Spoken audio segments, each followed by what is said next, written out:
I'm Lori Nordstrom. This month we talked about planning and how important it is for your business. I shared with you the 10 things that I make sure to plan in my own business, and also the things that I go through when I'm working with another photographer or small business owner. Those 10 things, if you can get through those 10 things, set goals in each of those areas, and really plan for each of those things, you're going to be more profitable this year. And really, you guys, when we have a business, that's what it's all about. We've got to make money. That's why we're doing what we do. Thankfully, as photographers, we get to do what we love, but we should also be profitable doing what we love. So plan through those 10 things.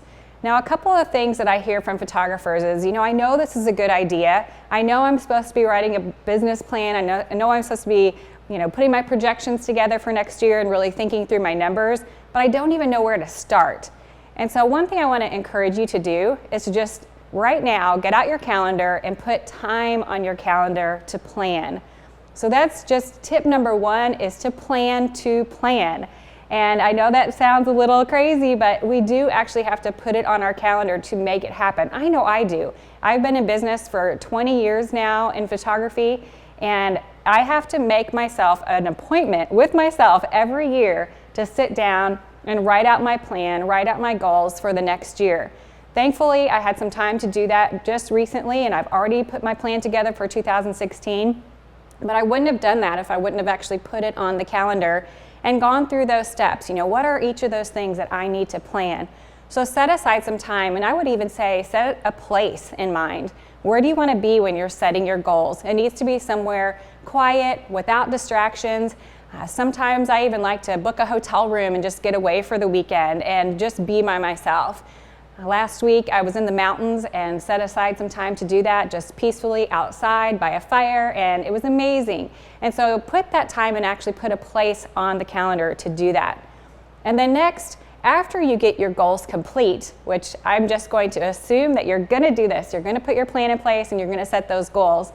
Once they're in place, the next step is to go through them and think about any obstacles that might come your way regarding your goals. And that's not to think negatively about them, but it's to put steps in place to make sure that you're going to reach them. And then if and when those obstacles come up, you know your plan of attack. You know what you're going to be doing when those obstacles happen. You know how to fight them. You know how to work through them, because obstacles are going to happen. And so that's just something to sit and to brainstorm through and think, okay, worst case scenario, what could happen here to keep me from keeping my goals, whether it's procrastination, whether it's someone else in your life, whether it's maybe even an accident, something you didn't plan for, but there are going to be obstacles, there are going to be objections from other people, if they are included in your goals. So for instance, sales, marketing, so think about those objections and write out your plan to overcome those objections, those obstacles, and the things that come in your way that will cause you to stumble. We've got to have ways and really be thinking about how we're going to get back up and how we're going to move forward and make sure those plans and goals get achieved. To help you in your goal planning, I've got a special download for you. You can find it at phototalk.biz/goals. Here you're going to find a daily planning worksheet. You're going to find the acronym for SMART goals so that you can plan your goals in a smart way. And you're going to find an 11x14 printable that I use every day for my goals. And with this printable, you're going to be able to add sticky notes to it and write different specific goals for your day or week or month, and then replace those with another sticky note when your goals are new.